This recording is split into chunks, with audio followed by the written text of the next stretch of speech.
So here we are going to now talk about the simultaneous shifts of demand and supply, and like I told you in the last video, we will not be drawing the graphs here because the graphs often give us very confusing picture about simultaneous shifts. So once again we will stick to our cases. We will talk about case 1 where we are considering an increase in demand, that means a right shift of the demand curve, and along with that we are also going to take an increase in supply, that means right shift of the supply curve, but both of them are happening simultaneously.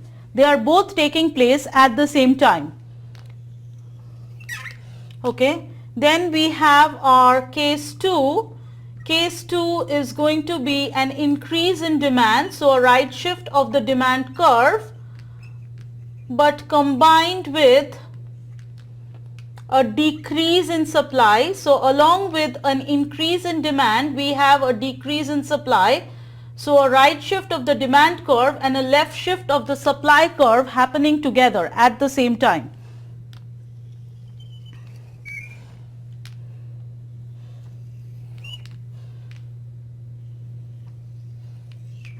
And the third one, case 3, we are going to talk about a decrease in demand, that's a left shift of the demand curve, along with an increase in supply, so right shift of the supply curve.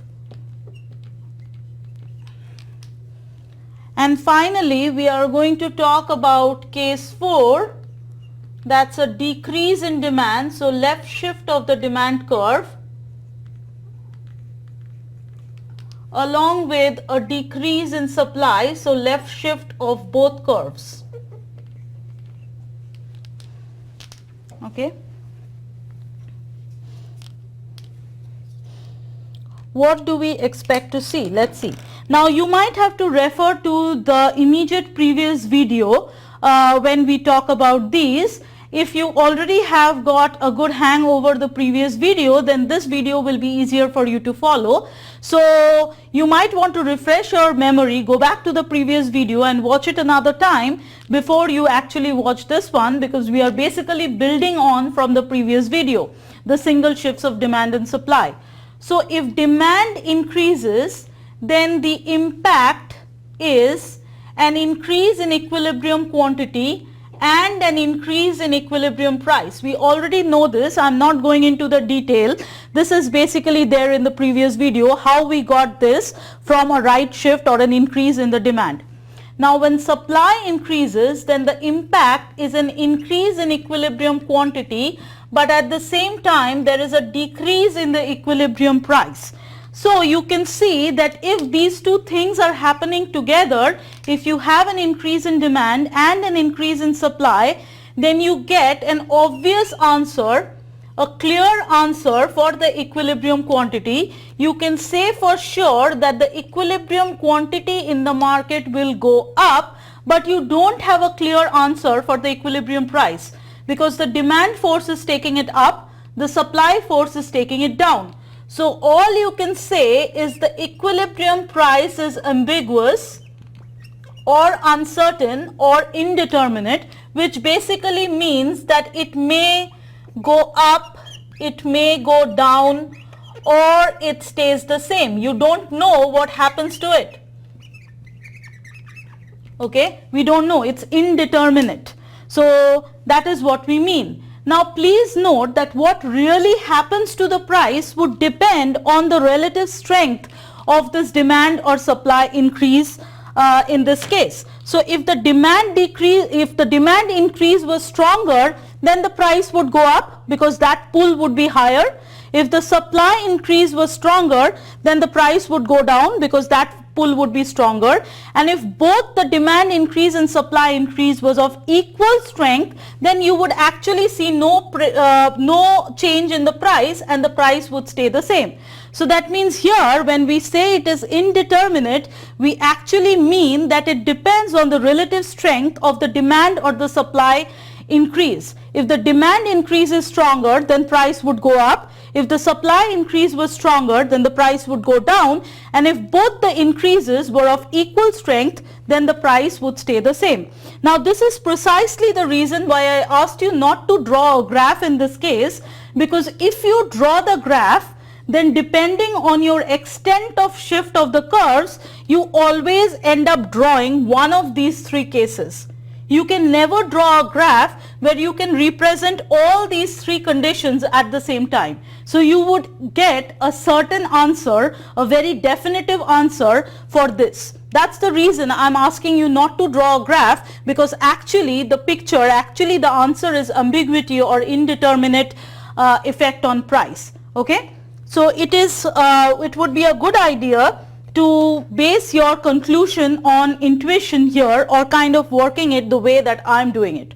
Okay, so now here we have a demand increase, but along with the demand increase we also have a supply decrease happening at the same time.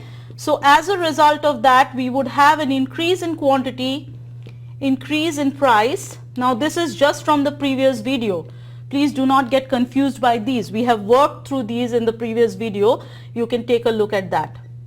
Now a supply decrease would take the equilibrium quantity down, and it would take the equilibrium price up. So please note that now we have a definitive answer for the price. We can say for sure that equilibrium price in the market would go up, but we don't have a definitive answer for the quantity. So here equilibrium quantity is ambiguous or indeterminate. That means it could go up, it could go down, or it could stay the same. Now here equilibrium quantity would go up if the demand increase was stronger than the supply decrease. The equilibrium quantity would go down if the supply decrease was stronger, and the equilibrium quantity would stay exactly the same if the demand increase and the supply decrease were of equal strength. Okay, so whichever force is stronger, that would be the result on the equilibrium quantity, and if both the forces were the same, then of course there is no effect on the equilibrium quantity and it stays exactly the same in the market. Let's go through the next two cases. So here you have a demand decrease with a supply increase.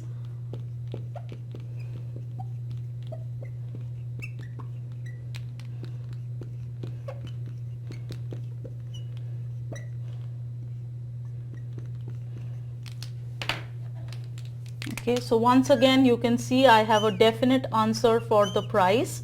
I know for sure that the price is going to go down, and I don't have a definitive answer for the quantity. So quantity is ambiguous, and once again it would depend on the relative strength of the forces.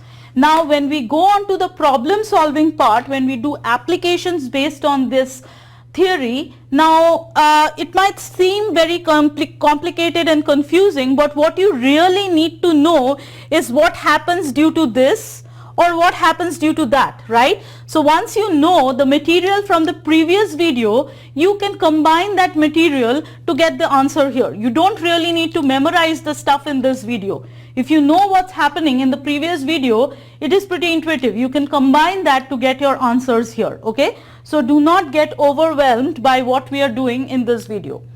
Okay, so this is a demand decrease along with a supply decrease. So we are referring to a quantity decrease and a price decrease. Here it's a quantity decrease with a price increase. So once again I have a very sure answer for the quantity. Quantity will go down, but I don't have a sure answer for price. It may go up, down, or stay same depending on the relative strength. So these are my cases from simultaneous shift.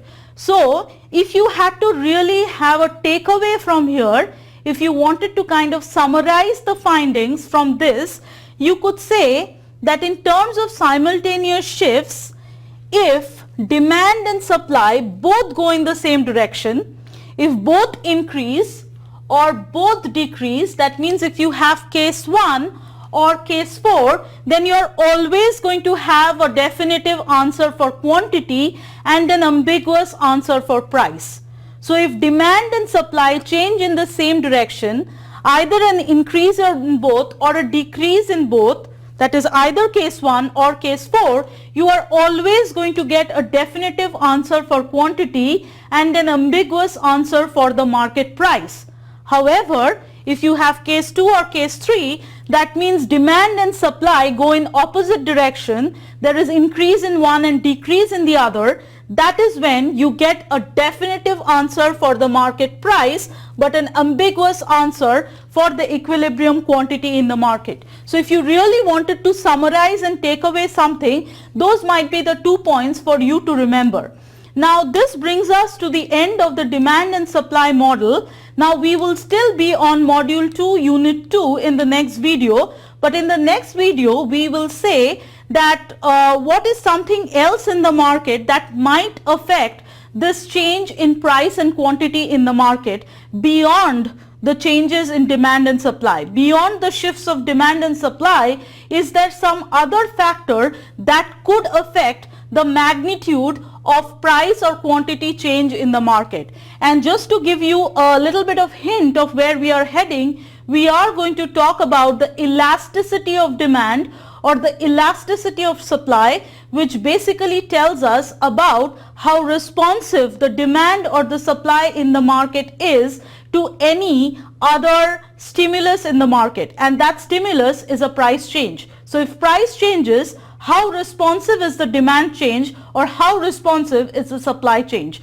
That is going to be the subject matter of the next video, that is elasticity.